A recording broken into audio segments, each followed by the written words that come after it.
Why are you maintaining these relationships that are literally like killing you? And that's the realization that I had to come to, is that I'm maintaining a relationship that is harming me, right? That is really making me physically sick. That is keeping me from my true relationship with God, because it's distorting the God of the Bible. It's distorting who God created me to be. Those are the types of things that was happening to me. And I had to come to this place of, okay, like, you got to save yourself.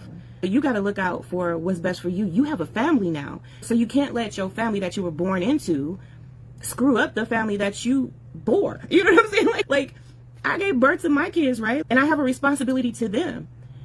And this responsibility to be a kid, to be a child to my parents, like, where do we draw the line? Like, where do we like decide, okay, I got to cut ties with my parent because it's affecting my ability to be a parent. You see what I'm saying? And that's how deep it is for a lot of us.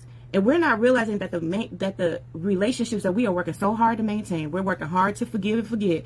Every holiday, we're working really hard to play nice, go along to get along. We just want all the family together. So we're going to be in the same room with the abuser. We're going to deal with the subtle abuses, and we're going to deal with all of that just because that's what we're taught to do. There is a whole book called Divorcing a Parent, and I have it near. Anyway, y'all don't need to see it. Y'all will see it soon, because I'm going to be going through some aspects of the book to show you guys that it's not as uncommon as you probably think. In fact, people who have done this, people who have divorced their family members, people who have divorced their parents, people who have divorced their friends. Maybe you were divorced, okay?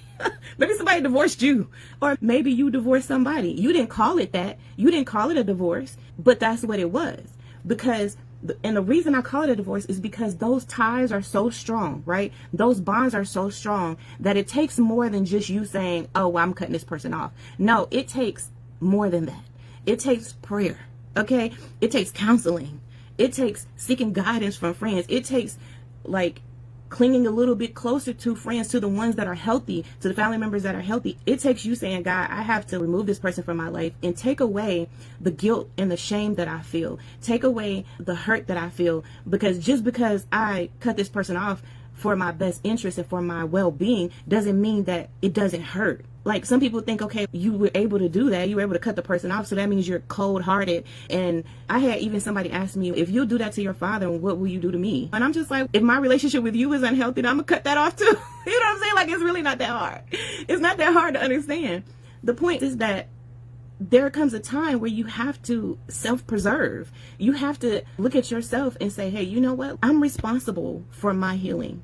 I'm responsible for the pain that this person caused. I'm responsible for the consequences of maintaining this relationship.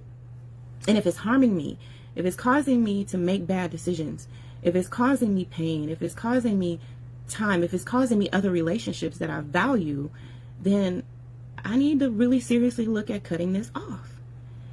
So that's where I was. And I was in this space for years, you guys. Like, I've talked about this like for several years at least, but I just never did it. I just was like, it's not time yet. It's not time. Like, I didn't feel like, maybe like I didn't do my due diligence. I didn't give it time and space and prayer and forgiveness and discussion and going through all the emotions and going through all the holidays and stuff, because that's when you really start missing people. When maybe like their birthday comes up, maybe your birthday comes up, and y'all were used to like doing stuff together, but every birthday you was getting in trouble because y'all aren't good together. Y'all made bad decisions together.